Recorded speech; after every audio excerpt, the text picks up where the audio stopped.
Frères et sœurs, bonjour et bienvenue à la célébration eucharistique. Bienvenue à ceux qui se joignent à nous par le truchement de la télévision Ciel et Lumière. Nous sommes rassemblés au nom du Père et du Fils et du Saint-Esprit. La grâce de Jésus notre Seigneur, l'amour de Dieu le Père et la communion de l'Esprit Saint soient toujours avec vous. L'Eucharistie d'aujourd'hui est offerte aux intentions de Mme Roséa Blain-Aubry. Aujourd'hui, l'Église nous invite à souligner la fête de Sainte Scolastique.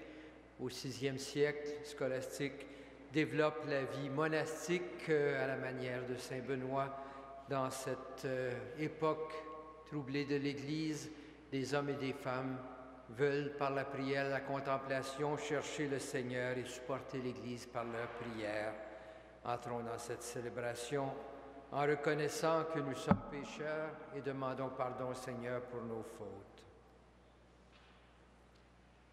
Seigneur Jésus, toi qui es bon pour nous, prends pitié de nous. Prends pitié de nous. Ô Christ, toi qui es miséricordieux pour les pécheurs, prends pitié de nous. Prends pitié de nous. Seigneur, toi qui veux notre bonheur, prends pitié de nous.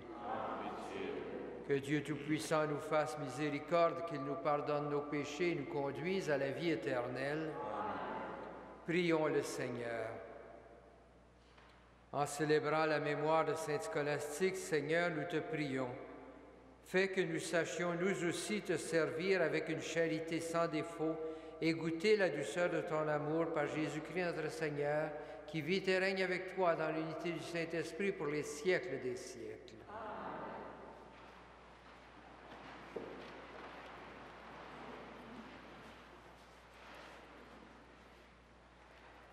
Lecture du premier livre des rois. Sous le règne de Salomon, Jéroboam était inspecteur des travaux des 2 tribus d'Éphraïm et de Manassé. Un jour qu'il était sorti de Jérusalem, il fut arrêté en chemin par le prophète Ahias de Silo. Celui-ci portait un manteau neuf et tous 2 étaient seuls dans la campagne. Ahias prit le manteau neuf qu'il portait et le déchira en 12 morceaux. Puis il dit à Jéroboam, « Prends pour toi 10 morceaux, car ainsi parle le Seigneur, Dieu d'Israël. Voici que je vais déchirer le royaume en l'arrachant à Salomon, et je te donnerai 10 tribus. Il lui restera une tribu à cause de mon serviteur David et de Jérusalem, la ville que je me suis choisie parmi les tribus d'Israël. » Les 10 tribus d'Israël rejetèrent la maison de David, et cette situation dure encore aujourd'hui où ceci est écrit. Parole du Seigneur.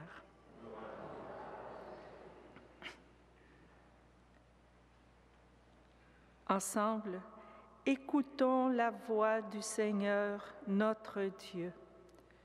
Tu n'auras pas chez toi d'autre Dieu, tu ne serviras aucun Dieu étranger.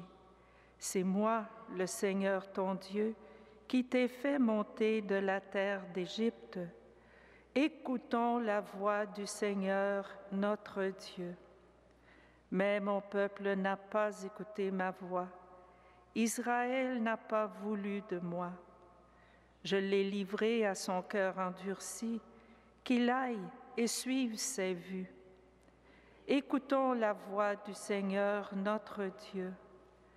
Ah, si mon peuple m'écoutait, Israël, s'il allait sur mes chemins, aussitôt j'humilierais ses ennemis, contre ses oppresseurs, je détournerais ma main. Écoutons la voix du Seigneur, notre Dieu. Alléluia, Alléluia. Seigneur, ouvre mes lèvres et ma bouche annoncera ta louange. Alléluia.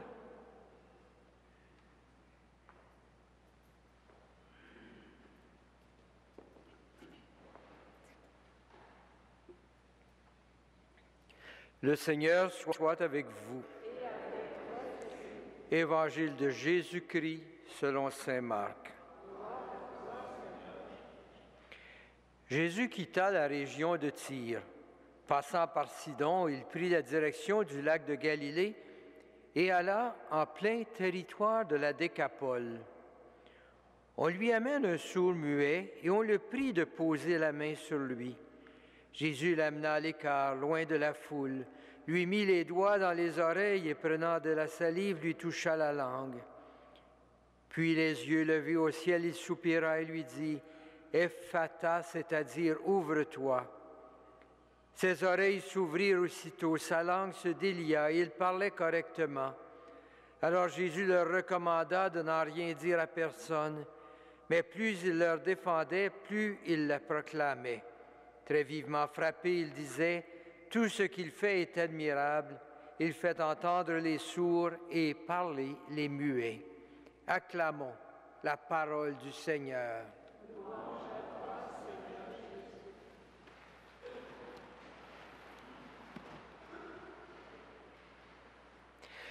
Frères et sœurs, la première lecture nous ouvre une page douloureuse de l'histoire d'Israël. Vers l'an 1010, le roi David avait enfin réussi à amener ensemble les 12 tribus d'Israël. Ils formaient un grand et beau peuple, le peuple de Dieu. Moins de 100 ans plus tard, en 931, le peuple se divisait. 2 tribus formaient dorénavant le peuple de Juda, alors que les 10 autres formaient le royaume d'Israël. Aujourd'hui, on nous présente dans la première lecture un prophète, autrement inconnu, le prophète Aïas, qui, dans un geste dramatique, prédit cette division en déchirant son manteau en 12 parties. Du royaume de David et de Salomon, il y aura maintenant 2 royaumes. Une longue histoire politique peut expliquer cet événement. Mais le livre des rois présente cet événement plutôt comme la réalisation de ce que Dieu a permis pour son peuple. Toute l'histoire humaine peut être vue avec les yeux des historiens, des analystes politiques, comme le résultat de forces économiques ou politiques. Mais pour les livres saints, elle est aussi, aux yeux des croyants, une expression du plan de Dieu qui se développe, de ce Dieu fidèle qui accompagne son peuple. Cette action de Dieu pour son peuple continuera. Elle trouvera pourtant son expression la plus parfaite dans la venue de Jésus.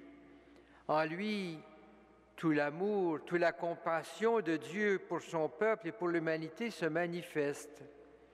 Et justement, aujourd'hui, Jésus exprime sa compassion dans un geste dramatique alors qu'il guérit un sourd muet. Des spécialistes de la Bible se sont demandé pourquoi Jésus utilise-t-il ces gestes étranges, à l'apparence un peu de gestes de magicien, pour guérir cet homme. Jésus, habituellement, est beaucoup plus sobre. Pourtant, la raison peut en être très simple. Jésus doit communiquer avec un sourd muet. Comment communique-t-on avec quelqu'un qui est complètement sourd? Avec des signes, avec des gestes. Jésus ne peut pas lui parler, ne peut pas lui demander s'il croit qu'il peut être guéri. Il est en territoire païen, l'homme ne partage peut-être même pas la foi du peuple juif. Alors Jésus fait ce que toute personne fait pour communiquer avec un sourd. Il parle par des gestes. Il touche les oreilles pour indiquer est-ce que c'est vraiment ce que tu demandes, que tes oreilles soient ouvertes. Est-ce que tu demandes que ta bouche puisse parler? Et on devine que Jésus sent déjà, en faisant ce geste, une espérance qui naît au cœur de cet homme, une réponse au cœur de l'homme. Jésus sent déjà en l'homme une ouverture. Et il confirme en disant « Ouvre-toi ». Bien sûr, extérieurement, ce sont les oreilles qui s'ouvrent, la bouche qui se délie. L'homme, jusqu'ici complètement sourd, parle correctement.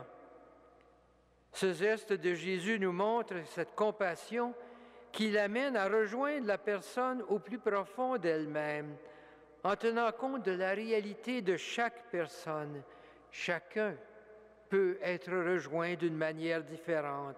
Jésus peut rejoindre l'aveugle ou le paralysé par ses paroles. Pour rejoindre le sourd-muet, il utilise les gestes. Il doit toucher son corps pour rejoindre son cœur et l'inviter à s'ouvrir au mystère de Dieu. Comme pour le sourd-muet, le Seigneur veut nous rejoindre et éveiller notre foi en partant de notre propre réalité. Nous qui avons accueilli ce message, nous voulons le partager avec ceux et celles qui nous entourent. Nous rencontrons, nous aussi, des personnes près de nous qui sont peut-être trop blessées par la vie pour entendre la parole qui parle de Dieu d'amour.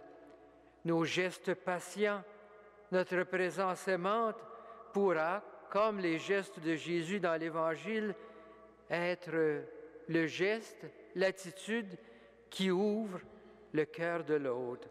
Nos gestes peuvent ouvrir les autres à découvrir par notre parole, par notre présence, la présence de Dieu. Demandons au Seigneur de nous aider aujourd'hui à saisir sa présence qui vient nous toucher et nous ouvrir nous-mêmes à sa grâce.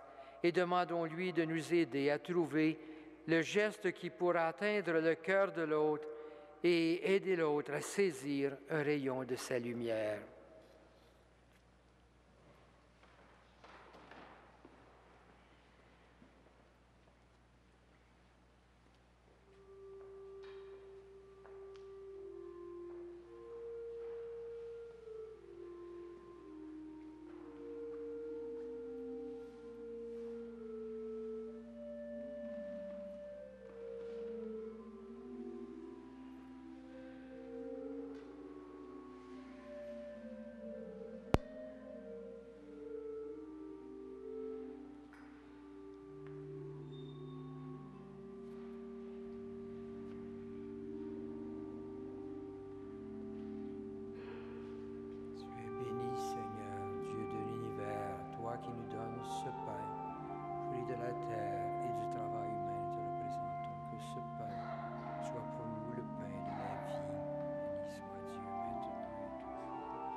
Bénis, Seigneur, Dieu de l'univers, toi qui nous donnes ce vin, fruit de la vigne et du travail humain, nous représentons que cette coupe soit pour nous la coupe du salut.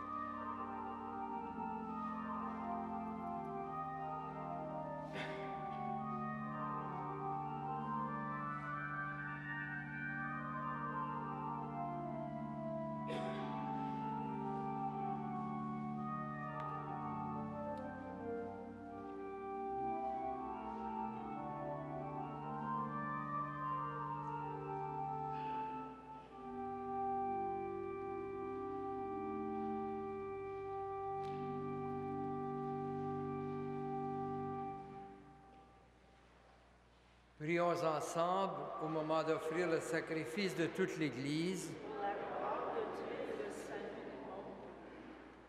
En reconnaissant les merveilles que tu as accomplies, Seigneur, dans l'âme de Sainte Scolastique, nous te supplions humblement, toi qui aimais sa vie tout imprégnée de l'Évangile, accepte l'hommage de notre liturgie par Jésus-Christ notre Seigneur.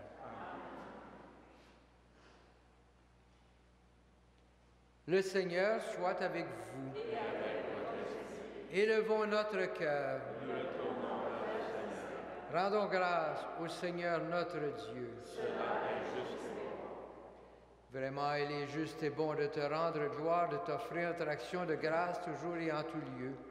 À toi, Père très saint, Dieu éternel et tout-puissant, nous célébrons les prévenances de ton amour pour tant d'hommes et de femmes parvenus à la sainteté, en se donnant au Christ à cause du royaume des cieux. Par ce mystère d'alliance, tu veux que notre condition humaine retrouve sa splendeur première et que dès ici-bas, nous ayons un avant-goût des biens que tu nous donneras dans le monde à venir. C'est pourquoi avec les anges et tous les saints, nous chantons et nous proclamons « Saint, Saint, Saint, le Seigneur, Dieu de l'univers, le ciel et la terre sont remplis de ta gloire. Hosanna au plus haut des cieux. Béni soit celui qui vient au nom du Seigneur. Hosanna au plus haut des cieux. » Toi qui es vraiment saint, toi qui es la source de toute sainteté, Seigneur, nous te prions.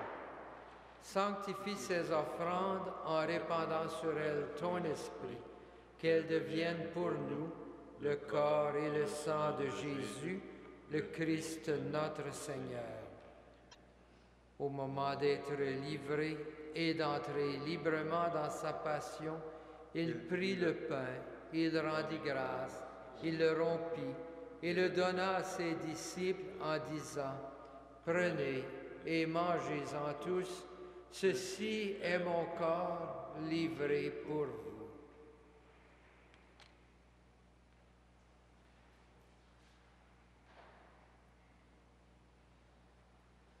De même, à la fin du repas, il prit la coupe. De nouveau, il rendit grâce et la donna à ses disciples en disant « Prenez et buvez-en tous, car ceci est la coupe de mon sang, le sang de l'alliance nouvelle et éternelle, qui sera versé pour vous et pour la multitude en rémission des péchés. Vous ferez cela en mémoire de moi. »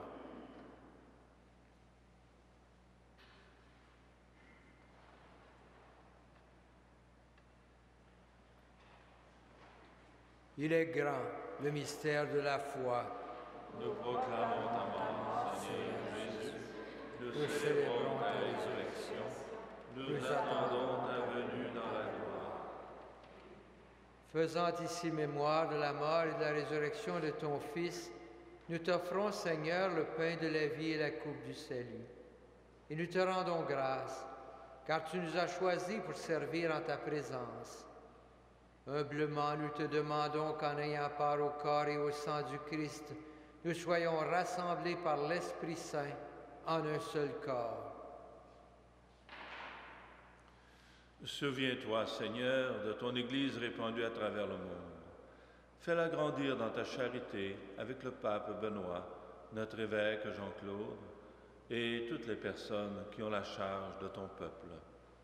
Souviens-toi aussi de nos sœurs, de nos frères, qui se sont endormis dans l'espérance de la résurrection et de toutes les personnes qui ont quitté cette vie. Reçois-les dans ta lumière auprès de toi. Sur nous tous, enfin, nous implorons ta bonté. Permets qu'avec la Vierge Marie, la bienheureuse Mère de Dieu, avec Saint Joseph, son époux, avec les apôtres, avec Sainte Scolastique, le Saint Frère André, les saints de tous les temps qui ont vécu dans ton amitié, nous ayons part à la vie éternelle et que nous chantions ta louange par Jésus-Christ, ton Fils bien-aimé. Par lui, avec lui et en lui, à toi, Dieu le Père Tout-Puissant, dans l'unité du Saint-Esprit, tout honneur et toute gloire, pour les siècles des siècles. Amen. Unis dans un même esprit et rassemblés autour de la table du Seigneur, prions Dieu notre Père avec les paroles que Jésus nous a données. Notre Père qui es aux cieux, que ton nom soit sanctifié, que ton règne vienne, que ta volonté soit faite sur la terre comme au ciel. Donne-nous aujourd'hui notre pain de ce jour. Pardonne-nous nos offenses, comme nous pardonnons aussi à ceux qui nous ont offensés. Et ne nous soumets pas à la tentation, mais délivre-nous du mal. Délivre-nous de tout mal, Seigneur, et donne la paix à notre temps. Par ta miséricorde, libère-nous du péché. Rassure-nous devant les épreuves en cette vie où nous espérons le bonheur que tu promets et l'avènement de Jésus-Christ, notre Sauveur. Car c'est à toi qu'appartient le Seigneur Jésus-Christ, tu as dit à tes apôtres, je vous laisse la paix, je vous donne ma paix. Ne regarde pas nos péchés, mais la foi de ton Église. Pour que ta volonté s'accomplisse, donne-lui toujours cette paix et conduis-la vers l'unité parfaite, toi qui règnes pour les siècles des siècles. Amen. Que la paix du Seigneur soit toujours avec vous. Et avec votre Agneau de Dieu, enlève le péché du monde. Aie pitié de nous. Agneau de Dieu qui enlève le péché du monde. Aie pitié de nous. Agneau de Dieu qui enlève le péché du monde. Donne-nous la paix.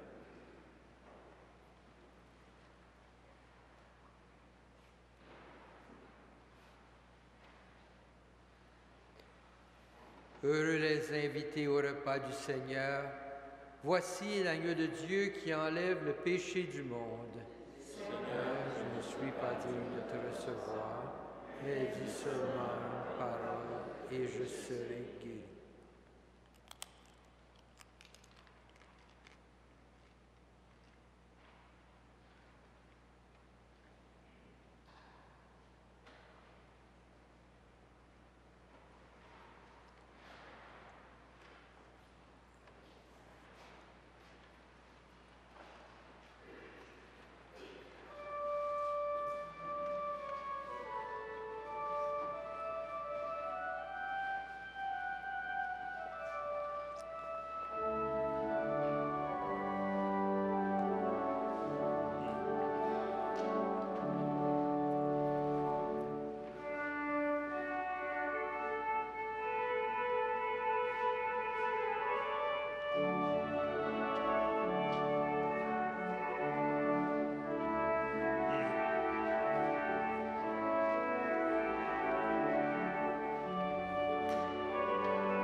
Prions le Seigneur.